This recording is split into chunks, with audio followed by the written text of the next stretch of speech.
Welcome back, True to Horse Horsemanship. Today, going back to Showy Comanche again, the Arab.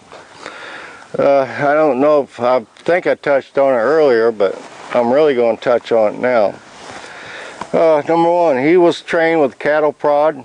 He was trained for Arab halter classes. And somebody's got to talk about these Arabs for these halter classes. I've seen firsthand what's done with these Arabs that's fixing to go in halter classes.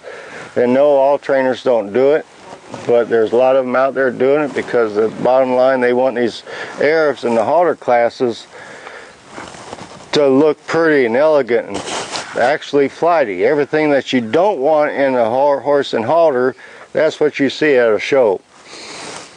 First time I saw an Arab halter class, I was laughing my head off because it was the most ridiculous thing I've ever seen. I mean, because I was used to stock horses where they want the horses quiet and standing there like a good boy and everything else, and I'm seeing a bunch of Arabs jumping around and crowd going ooh and on. At the end of the day, what you got to think about is this horse, where is it going to lead to? Like with him being trained with a cattle prod, that's where his kicking is all probably started from. He's getting defensive. Yesterday I worked him, and the poor boy, now I can back off of him a little bit. He's scared to death. I mean, he's just shaking. And he's been ridden before and everything else. So, you know, in the Arab world, it'd be real easy fix. Just anything over a 2-year-old, if they're going to show in halter, they got to show it in one riding class. And that would do it, because then they would retrain these horses and get them a little bit, not blow their minds up, because they'll have to rethink it, because they're not going to go after a horse with a whip real heavy or a cattle prod if they're going to end up riding that horse. So it'd be real easy to fix. So next, you're going to hear me saying that a lot. I've already emailed the American Arab Association about this. I've warned them. I'm going to get on a bandwagon about it.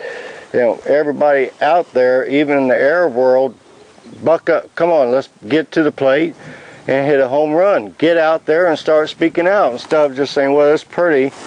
We know what's being done, but we're going to put our head in the sand and not say it. No, speak out.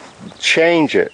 And same way, and you know, I'm not saying like quarter horses. That's not perfect either. I know what these Western pleasure horses go through to give them unnatural gaits. And according to the rule book, it's illegal, but nobody's pushing it and saying no. But there's so much money built up in training fees that nobody's bucking it. Well, it's time to buck. Even like in the quarter horse world, these Western pleasure horses have them do a different kind of class, where they actually got to move out like a natural horse and get moving. So today's going to be partially bandwagon and partially see his progress. I was at a show in Tennessee. It was an open show, Morgan Association. I love going to a show. They had open classes. And they had a judge in there for Western pleasure. He made us do extended trot and a hand gallop. The quarter horse people, they went nuts because their comment to the judge was, my horse don't know how to do that. Well, damn it, every horse ought to know how to do extended trot, and I mean, that's a giving. So, you know, it's time we need to buck up and make changes. I mean, quit. But anymore, it seems like we just want to bury our heads in the sand with everything. So I'm going to saddle him up, and I'm hoping to show how nervous he is when I'm putting that saddle on him. I got to be on my toes so he don't overreact, so I'm going to have Ann here having the loose end of the rope, so if something happens, I can, if he does sit back on the rail, because I'm not going to tie him tight to the rail, so she can control that end. So now I still got to get used to having this wired mic on me, because I keep wanting to yell. Pressure with a plastic bag on it, and I still will, but right now I'm going to try to back off of him a little bit if he lets me, because like I said, I noticed yesterday he was scared to death. So this is one few times I will take my time, put the pad on him. But I'm not going to baby him, but I'm going to just let him know he's not going to get hurt.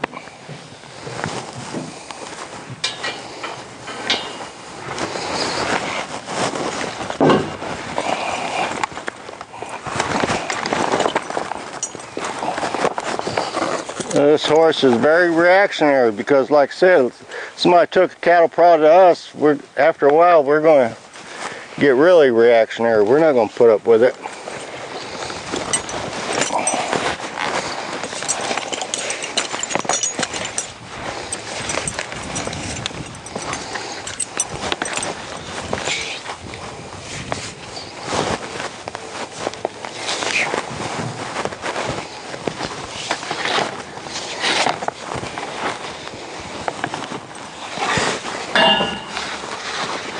Good boy.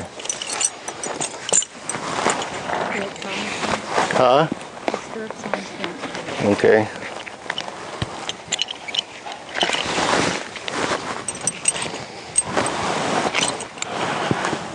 Now you see, you can't, probably not show them on camera, but I'm taking my off.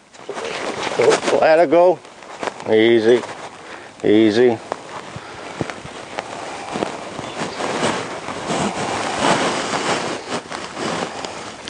And I'm dropping my girth and everything down with it.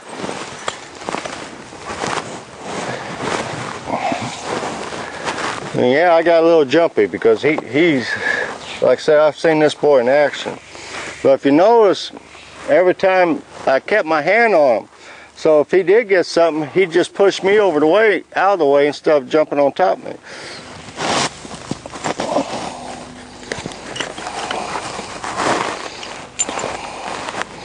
This is a hard horse to rehab because you got to find that fine line of giving him confidence, but not, mistaken when he gets a little pushy for him being scared. Because what happens with horses like him, it could start out as a habit as him being scared, but at the end of the day, he picks up a bad habit because he's found out that's the way he can get out doing things. I mean, this was a lot better than what he did yesterday. Because yesterday, by now, he was shaking.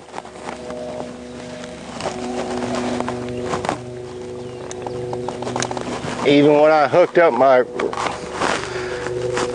breast collar to my girth, he was shaking like a banshee.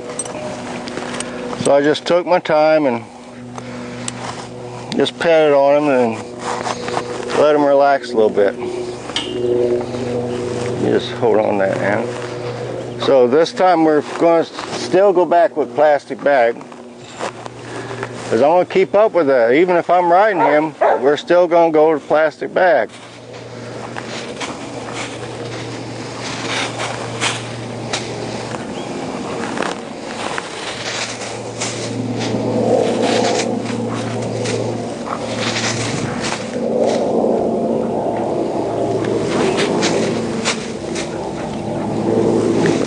If you want, I'll get in here.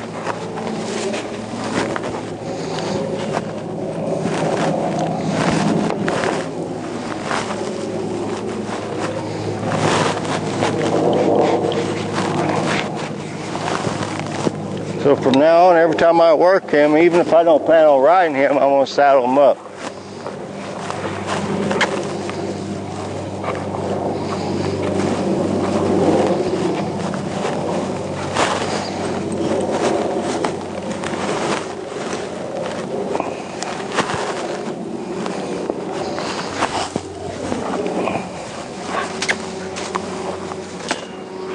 Good boy.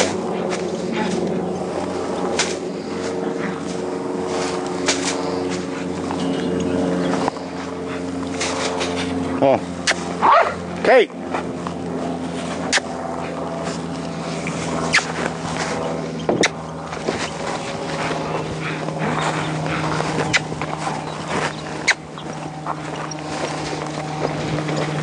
just going to take a little pressure off them for a little bit.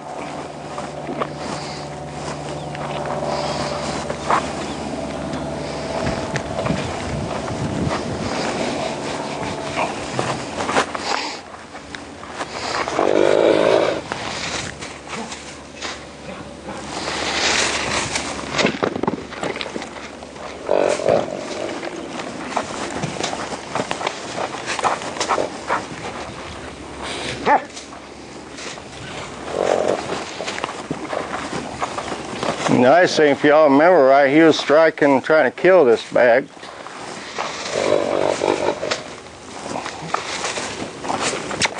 Now he's still reacting from it a little bit.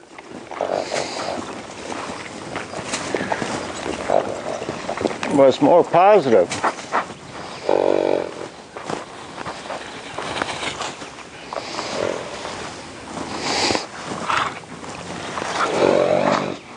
So I'm just going to keep at him. There we go.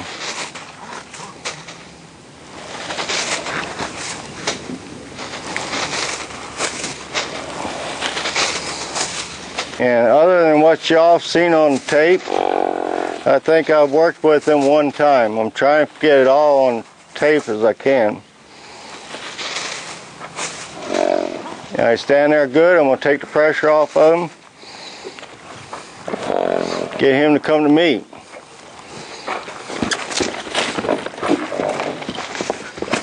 Now right there I put a little pressure on it because he didn't come to me.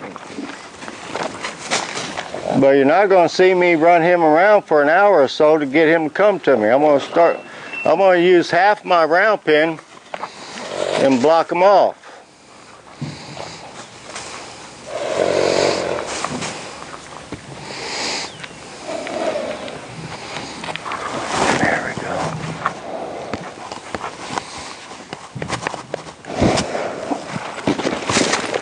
Now every time he leaves, I'm going to move him out a little bit.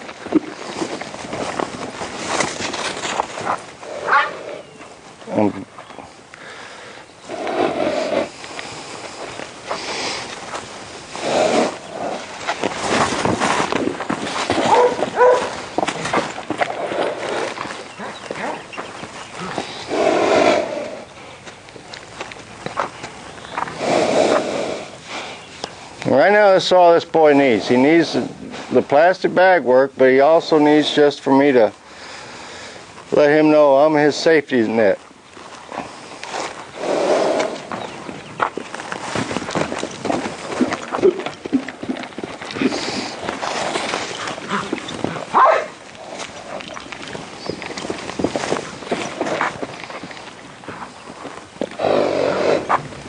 Now if you notice, I'm letting him come up to me. I'm not going to, right there I took just a step because he's right here, but for the most part, I'm going to let him come to me.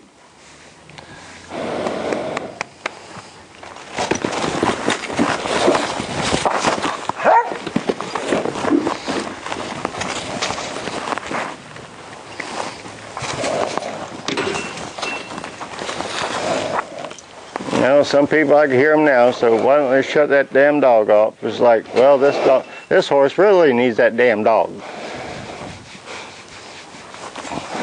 If somebody's ever riding him on a trail, they're not going to have to worry about him bolting or anything when a dog jumps at him.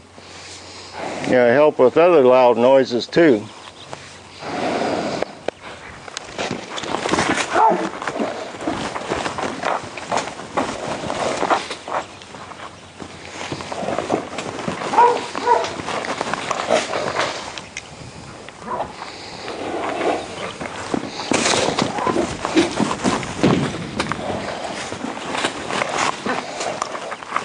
You know, if I just ran him around and around and around pen and wait for, I want him to use his mind. I don't want to wear him out. Kate, get out.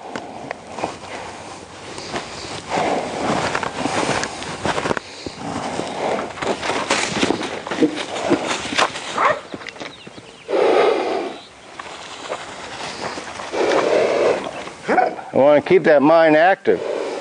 If you go around in a circle, you're not keeping that mind active.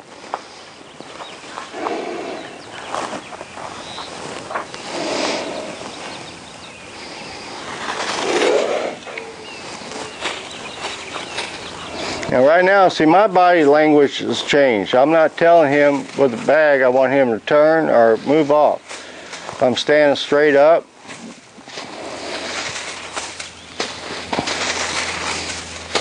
Now if I pick my hand up in the air,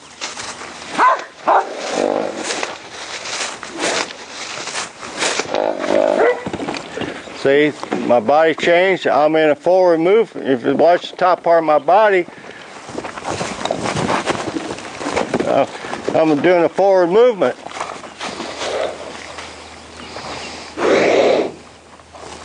But right now, my body's went into neutral. So if my body goes into neutral, I expect him to go in neutral. Now, how long we'll keep doing this? I'm looking for today with him is when I walk away from him, I expect him to follow me. Not to bolt off. I'm not going to remove the flag just for him.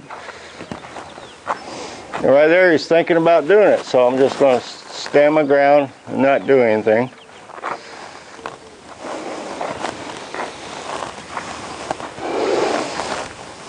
Because he's thinking. He's trying to think, okay, do I want to get by the little cowboy where I feel safe, but that plastic bag's over there, so which way do I want to go? If you notice, I'm still not approaching him. I'm encouraging his feet moving by me moving my feet.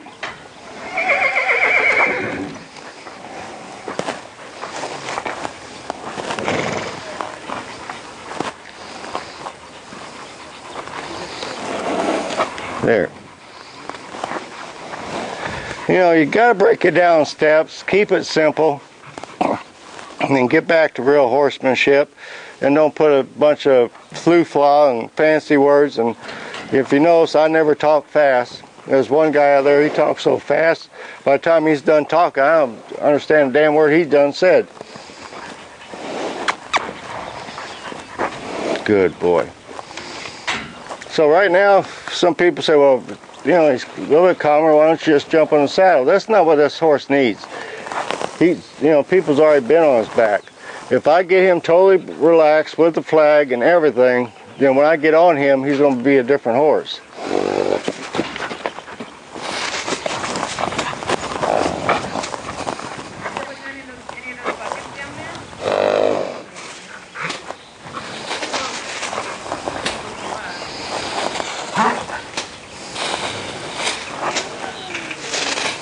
There we go.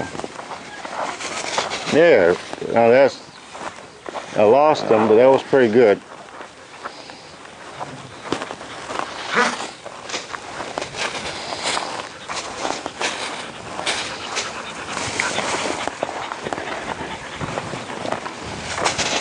That's what I'm looking for. So, you know, and I even heard Richard say this one day, Richard Shrake. You don't have to work a horse for an hour of hard, sweat up work. You know, me, I'm looking for change. And if it takes an hour, it takes an hour. If it takes 2 hours, it takes 2 hours. But like where I've been working with him, I'm getting a lot today, so we're going to cut it short and sweet. Because I got to teach him to relax. I got to teach him to accept things like the plastic bag and eventually be the tarp. And the fun part is going to be the cans. And the tarp hanging from the saddle. That'll be interesting. But I'm gonna wait till he gets to a certain spot where he's relaxed, and I'll beef it up. Excuse me. When I can take this bag to him all the time, and he's either following it or not paying it no mind.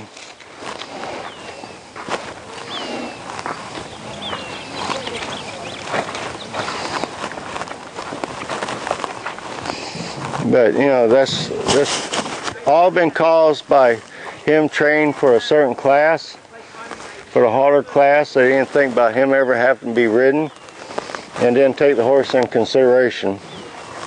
But at some point, even with these track race horses, they're going to go out in public. So just a little bit training methods different and handling them could keep these horses being mentally sane and stuff like poor Comanche here. It's going to take a while to get this series of video up, but came up with one by yesterday. Was putting some plastic bunch of cans and tarp on a couple Mustangs. So what we're going to do, we're going to film a mess of different breeds, different horses, different mentality horses, and show the difference in the horses. And somewhere in there we're going to touch on how you handle them, a certain situation just a tad bit different. I'm looking sort of forward to that one. And because, you know, I hear about flighty Arabs or the Mustangs, but a quarter horse, good old solid quarter horse, they wouldn't do this or that. Well, I got a prime example. I got a well-bred quarter horse here. She's had these cans on her so much, but when you first put them on her, she'll act like she never had them on before. Then I'll be showing two Mustangs, Suka, mine, and I haven't put cans, just have started back up with that, haven't did it for years. And another Mustang, they'll outdo that damn quarter horse any day of the week. So it's not so much as breed thing, it's more of a temperament. Bloodlines do have some effect of it, cause of it. So that one's not going to be a quick one. That's going to take a while because I'm going to film a lot of different horses. So anyway, this is Comanche's change. I'm hoping y'all see a big change. I know I'm seeing it. And from that first video, and even the second one. Now I got a soft looking horse, and I see a big change even yesterday. But yesterday, I was firm when I had to be firm, but I chilled out. Because if I got nervous when he got nervous, he's gonna just feed off me some more too. So best thing I do is just act my David self and be calm and cool and collect, no matter how bad it gets. Anyway, so with that said, as I always say, be true to horse, they'll be true to you. Here's a fine example. And first and foremost, be true to yourself. And to my kids and my family and a special person out there, Washita Lake, God bless and take care.